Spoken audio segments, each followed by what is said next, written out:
اللهم صل على سيدنا محمد يا رب صل وسلم دائما أبدا على حبيبي. اس وقت میں روزانہ قرآن مجید کی ایک پارے کی منتخب آیات بیان کرتا ہوں، لیکن آج میں نے ارادہ کیا کہ لیلۃ القدر کے حوالے سے کچھ باتیں آج کر لی جائیں تو بہتر ہے.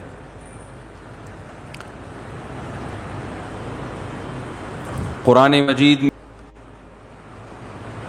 تو اب مسئلہ یہ ہے کہ آج انسان جسم کی تو بڑی محنت کر رہا ہے، روح کو پروٹوکول دینے کے لیے تیار. بھائی دیکھو ایک بات بتا دوں، جملہ ادھورا چھوڑوں گا اس کو کمپلیٹ کرنا پڑے گا، اچھا لگے یا برا لگے، میرا اصول ہی یہی ہے. تو میں بول رکوں تو ایک دم آگے کمپلیٹ کر دیں جملہ. مجھے ایک اندازہ تو ہو نا کہ دماغ حاضر بھی ہے، سن رہے ہیں، ٹھیک ہے نا. تو ہر ایک کا اپنا طریقہ ہوتا ہے نا بیان کا، ہمارا یہی طریقہ ہے بیان کا. جملہ مکمل چھوڑوں آپ نے کمپلیٹ کرنا ہے اس کو. مجھے احساس رہتا ہے کہ ماشاءاللہ غور سے سن رہے ہیں. تو یہ اللہ نے ہمیں راتیں کیوں دی، اللہ نے ہمیں رمضان کیوں دیا، تراویح کیوں دی، تہجد کیوں دی؟ غیر مسلموں کے پاس یہ چیزیں ہیں؟ نہیں ہے. وہ صبح اٹھیں گے، جاگنگ کریں گے، روح کے لیے، باڈی کے لیے. یہ بڑے ہالی ووڈ اور بالی ووڈ کے ایکٹروں کا بڑا سننے میں آتا ہے کہ باڈی کی فٹنس کا، فزیکل فٹنس کا بڑا خیال کرتے ہیں، صبح اٹھتے ہیں، جاگنگ کرتے ہیں. ہم پوستیوں کی طرح معذرت کے ساتھ ہماری قوم صبح اٹھتے ہی نہیں ہے. یہ جو ریز آ رہی ہیں نا، ریز، ہماری آواز ان ریز کی پشت پہ سوار ہو کر دنیا تک پہنچ رہی ہے. اچھا تو چارجنگ ختم ہو گئی تھی کیا؟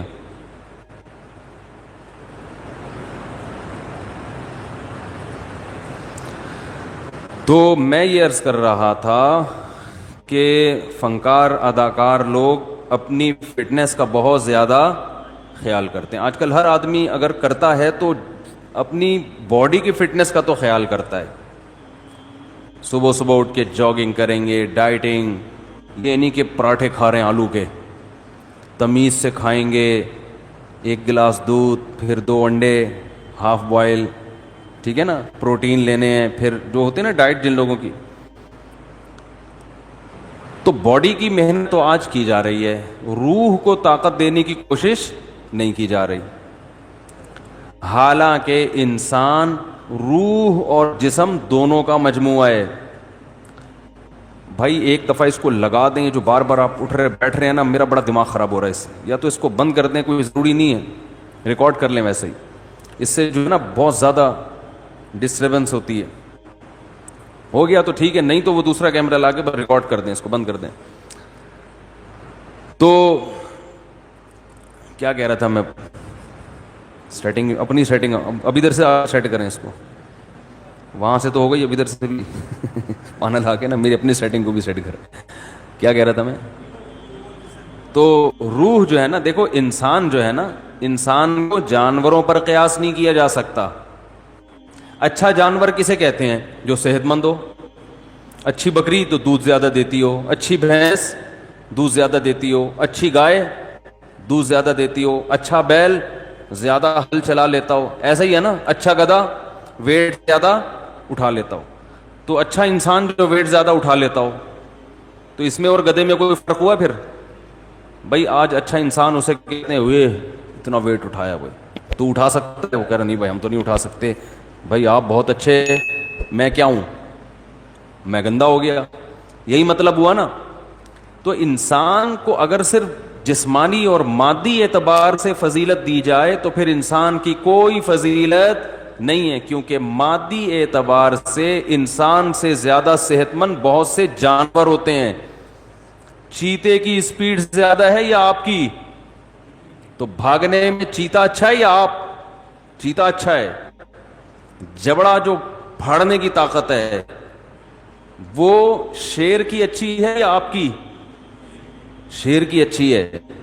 تو پکڑ کے اعتبار سے آپ سے اچھا کون ہے؟ شیر ہے. قرآن کے الفاظ دیکھو، کلا انا خلقناہم مما یعلمون. اللہ فرماتے ہیں ہرگز یہ انسان اپنے آپ کو فضیلت والا نہ سمجھے، اس لیے کہ ہم نے اس انسان کو جس چیز سے پیدا کیا ہم جانتے ہیں. پانی کے غلیظ قطرے سے بنایا تو یہ کوئی قابل فضیلت چیز نہیں ہے. تمہارا تو میٹیریل ہی گندا ہے جس سے تمہیں بنایا گیا. گندا میٹیریل، پیٹ میں ہر وقت گند، اور مرنے کے بعد بھی گند. ایک پتلی سی لیئر چڑھا دی اللہ تعالیٰ نے ایک اسکن کی، کھال کی، جس سے انسان کی گندگی چھپ جاتی ہے. بنایا کس سے؟ غلیظ ناپاک پانی جو باڈی سے نکل جائے تو غسل فرض ہو جاتا ہے، کپڑوں پہ لگ جائے تو دھوئے بغیر نماز نہیں ہوتی، اتنا گندا. اور جب ماں کے رحم میں وہ بننا شروع ہوتا ہے تو اتنا بدبودار گوشت کہ اگر وہ دنیا میں آ جائیں تو لوگ ناک دبا کے بھاگ جائیں وہاں سے، اتنا گندا. اور جب دنیا میں آتا ہے تو اندر بھی سب کیا بھرا ہوا ہے؟ بولو نا بھائی، گند. ناک جتنے سوراخ ہے نا انسان کے، کسی ایک سوراخ سے بھی کوئی مشک و عنبر کی خوشبو نہیں آتی. کان سے کیا نکلتا ہے؟ کوئی عود کی خوشبو نکلتی ہے کان سے. ویسے جب کانیں ہوتی ہیں نا ان سے تو پتہ نہیں کیا نکلتا ہے، لیکن انسان کے کان سے گند نکلتا ہے. ناک سے کوئی مشک و عنبر کبھی دیکھا کسی کے نکلتے ہوئے؟ بھئی ناک سڑکتا ہے تو خوشبو کے بھبوکے آتے ہیں، کبھی دیکھا؟ بول دو نا نہیں دیکھا. تو کیا ہو جا رہا ہے اس میں؟ آنکھ سے کیا نکلتا ہے؟ سے بھی گند نکلتا ہے. تھوک منہ سے اور قضائے حاجت تو گند ہی گند، ہر جگہ سے گند نکل رہا ہے. اس لیے کہ اندر ہے ہی گند، بھرا وہی گند ہے. کاٹو تو خون نکلتا ہے، وہ بھی ناپاک. کپڑوں پہ لگ جائے تو نماز نہیں ہوتی.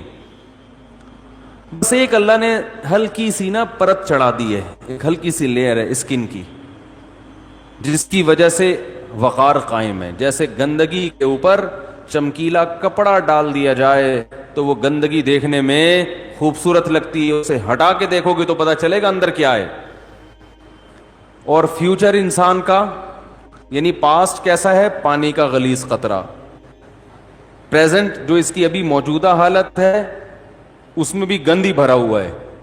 ذرا سی ہوا خارج ہو جائے نا تو مجلس میں لوگ بھاگ جاتے ہیں.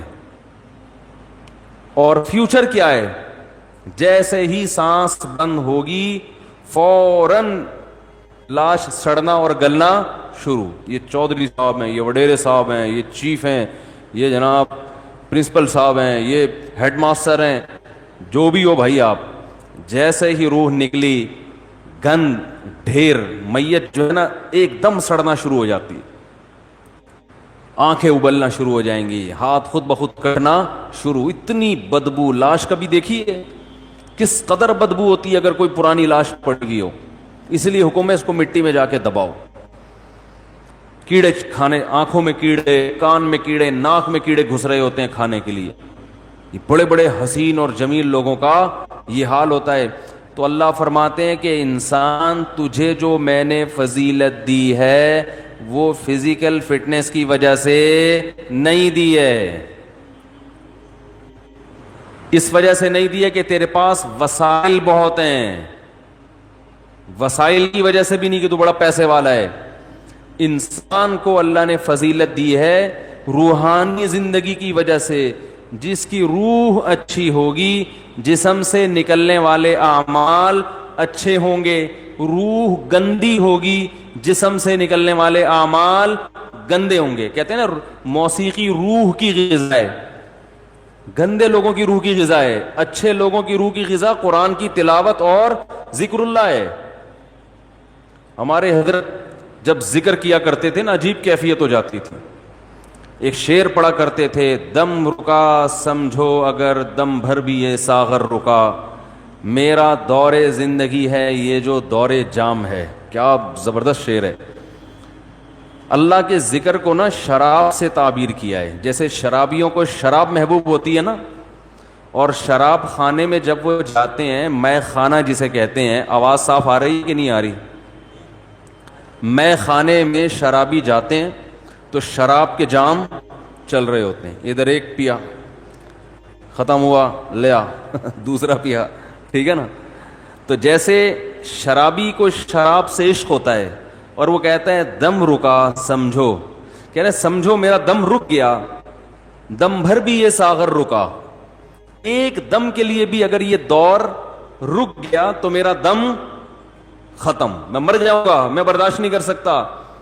میرا دور زندگی ہے, یہ جو دور جام ہے, یہ جو شراب کا دور ہے نا, یہی میری زندگی کا بھی دور ہے. میرے بلڈ کی جو سرکولیشن ہے وہ اسی سرکولیشن کی وجہ سے جو شراب کے پیالے جو گھوم رہے ہیں.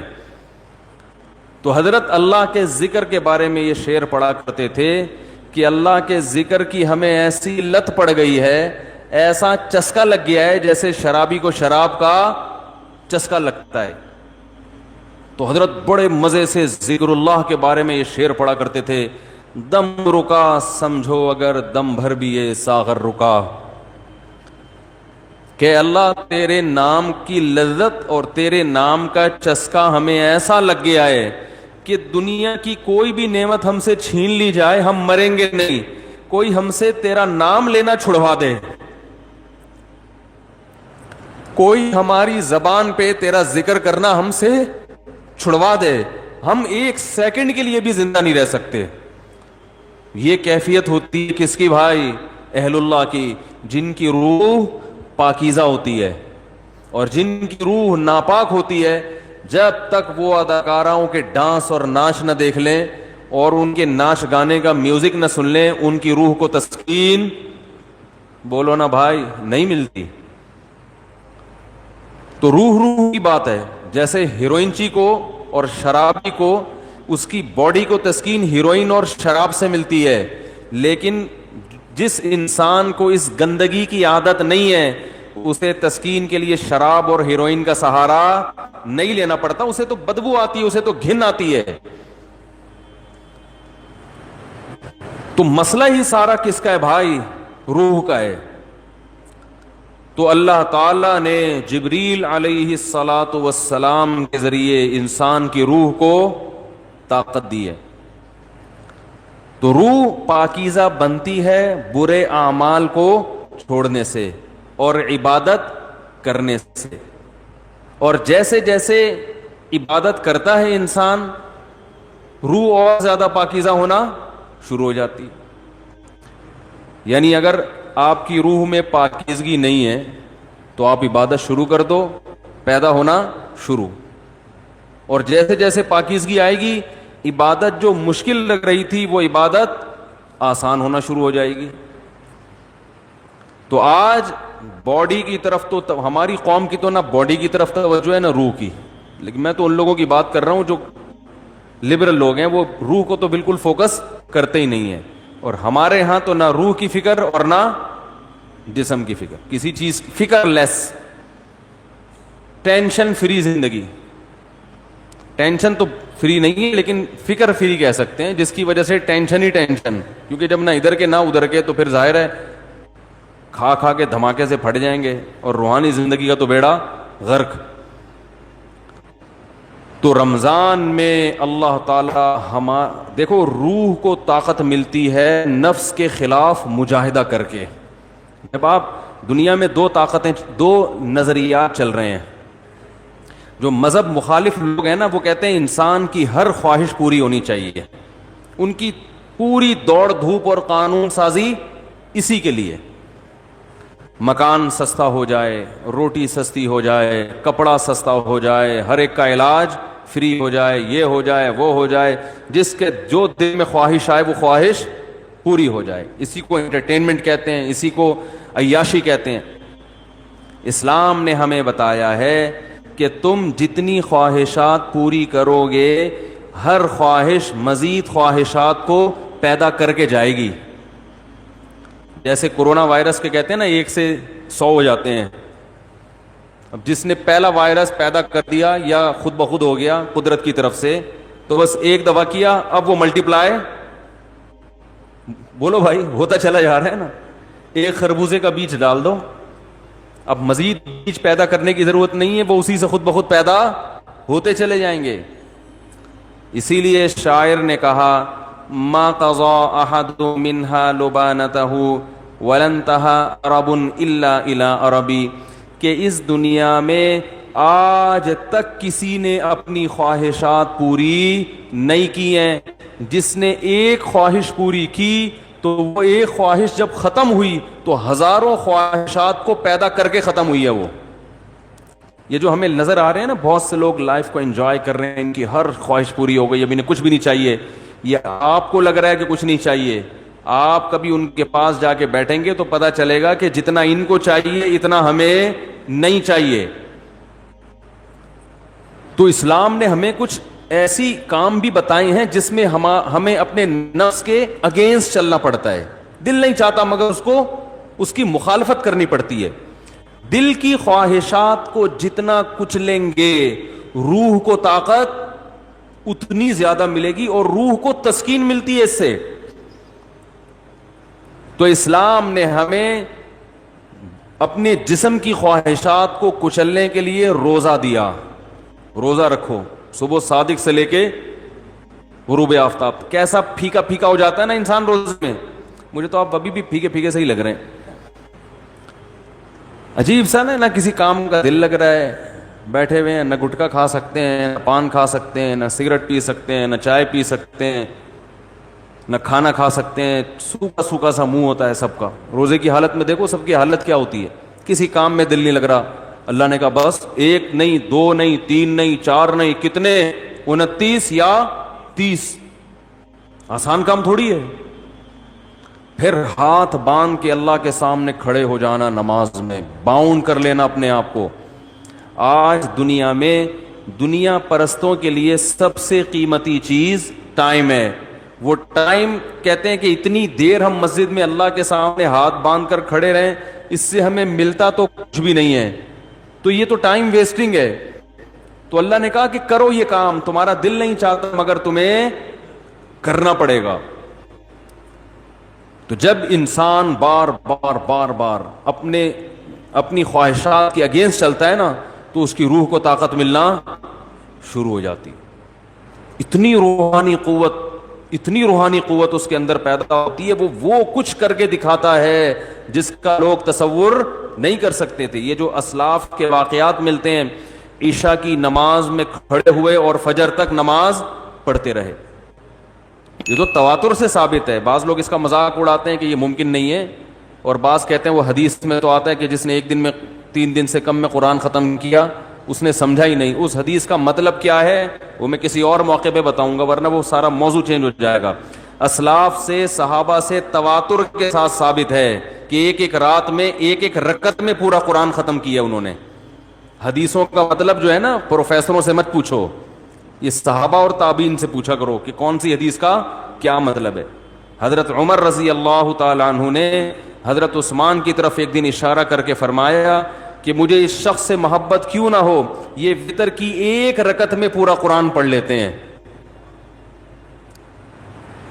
وتر کی جو 30 رکعت ہے نا, اور حجر اسود کے سامنے کھڑے ہوتے ہیں اور پوری رات 1 رکعت میں پورا قرآن. حضرت عمر کا اپنا معمول کیا تھا, فجر میں اتنی لمبی نماز پڑھاتے تھے, آج تو ہم افورڈ ہی نہیں کر سکتے. صبح صادق کا وقت جب شروع ہوتا تو نماز شروع کی جاتی, اور سورج نکلنے سے پہلے سلام پھرتا تھا فجر کا. کتنے گھنٹے کی نماز ہو گئی فجر کی, اور نماز میں تلاوت کرتے کرتے کرتے بعض دفعہ اللہ کے خوف سے رو کے گر جایا کرتے تھے. فجر میں حضرت عثمان رضی اللہ تعالی عنہ پوری سورہ یوسف پڑھتے تھے. ایک تابعی کہتے ہیں کہ میں نے سورہ یوسف حضرت عثمان کے پیچھے فجر میں سن کے یاد کر لی, زبانی یاد ہو گئی مجھے. کتنی لمبی لمبی ان لوگوں کی نمازیں تھیں, کتنی لمبی لمبی ان لوگوں کی دعائیں تھیں, کتنی. آج بالکل عبادت کا ذوق اور شوق ختم. اور پہلے عورتوں میں عبادت کا ذوق مردوں سے بھی زیادہ تھا. مرد تو وہ تھڑے چھڑے پہ جا کے بیٹھ گئے, دو چار لونڈے لپاڑے بیٹھ گئے, کچھ ادھر بات کر لی, کچھ ادھر چلے گئے, ڈبو اسنوکر. خواتین تو گھروں میں وہ تو عبادت میں آگے تھیں. آج سب کے ہاتھ میں کیا آ گئے؟ موبائل, واٹس ایپ, بس ہر وقت. میری والدہ اللہ ان کی مغفرت فرمائے, آخر عمر میں تقریباً 1.5-2 سال ان کا دماغ کام نہیں کرتا تھا. جیسے قومے کی کیفیت ہوتی ہے نا, یہ ہو گئی تھی کیفیت. تو ہوش نہیں تھے ان کو, کوئی بات بتاؤ سمجھ میں نہیں آتی تھی. لیکن تسبیح جیسے ہی پکڑاتے تھے نا, فوراً چلنا شروع, اور زبان بھی چلنا شروع. کیوں؟ لاشعور میں یہ چیز, بولو نا بھائی, بیٹھ گئی. کیونکہ زندگی بھر تسبیح پڑھی ہے نا, تو اب ہوش نہیں ہے. تو جیسے ہی تسبیح ہاتھ میں آئی, اللہ کا نام شروع. میرے بڑے بھائی جب سورہ یاسین کی تلاوت کرتے ان کے سامنے, تو سورہ یاسین کا تلاوت کے جو کوئی لفظ چھوٹ جاتا نا, تو وہ ان کی زبان سے نکل جاتا تھا. جیسے آخری لفظ آ رہا ہے نا مبین, تو وہ رک گیا, تو وہ ان کی زبان سے نکل. ایک لاشعور میں سورہ یاسین بہت پڑھی ہے انہوں نے. تو میں نئی نسل کو دیکھ کے یہ پیشگوئی کر سکتا ہوں کہ جب ہمارا بڑھاپا ہو, اللہ ہم سب کو بچائے, تو پتہ نہیں ہمارا حال کیا ہوگا. ہوش میں نہیں ہوں گے. کوئی تسبیح لا کے پکڑائے گا تو ایسے لگے گا جیسے یہ پتھر ہے. جیسے ہی موبائل لا کے پکڑائیں گے نا, ٹھک ٹھک چلنا, فوراً سب سے پہلے لاک کھلے گا اس کا. حقیقت بتا رہا ہوں میں, کیونکہ لاشعور میں یہ چیز بیٹھ گئی ہے. موبائل ہے, فیس بک, واٹس ایپ, یوٹیوب, ایک دم چلنا شروع, ٹھک ٹھک ٹھک, میسج بازیاں. اور بھائی کیا کر رہی ہو, دوپٹہ کہاں سے خریدا, خواتین کی نا. چاہے قومے میں ہو یا کچھ بھی ہو, اللہ بچائے سب کو قومے میں جانے سے. جو کام زندگی بھر کیا ہوتا ہے, جب انسان ہوش میں نہیں ہوتا تو وہی کام اس کے سامنے آنا شروع ہو جاتا ہے. علماء نے بیان کیا ہے کہ کئی دنیا میں حافظ ایسے ہیں کہ مرتے ہوئے ان سے کہا جا رہا تھا کہ کلمہ پڑھو, تو گانا شروع کر دیا انہوں نے. حافظ قرآن تھے مگر قرآن کی تلاوت نہیں کرتے, گانوں اور فلموں کو فوکس کیا ہوا تھا. موت کے وقت کلمہ نہیں نکل رہا زبان سے, گانے گا رہے ہیں. انہیں بتایا جا رہا ہے کہ پڑھو کلمہ, نہیں, گانا گا رہے ہیں. تو اللہ کے عذاب سے بچنا چاہیے بھائی. کچھ عادی بنائیں. ہم یہ نہیں کہہ رہے کہ ہمارے اسلاف جیسے پوری رات عبادتیں کیا کرتے تھے ایسے ہی کریں. کچھ تو عادی بنائیں اپنے آپ کو اللہ کے سامنے رونے ہونے کا, کچھ تو اللہ کا نام لینے کا اپنے زبان کو عادی بنائیں. جو اللہ کا ذکر کثرت سے کرنا پڑے گا اس کے لیے, اور دعا کا اہتمام کثرت سے. اب ایک آخری بات کر کے اپنے بیان کو ختم کرتا ہوں. کرنی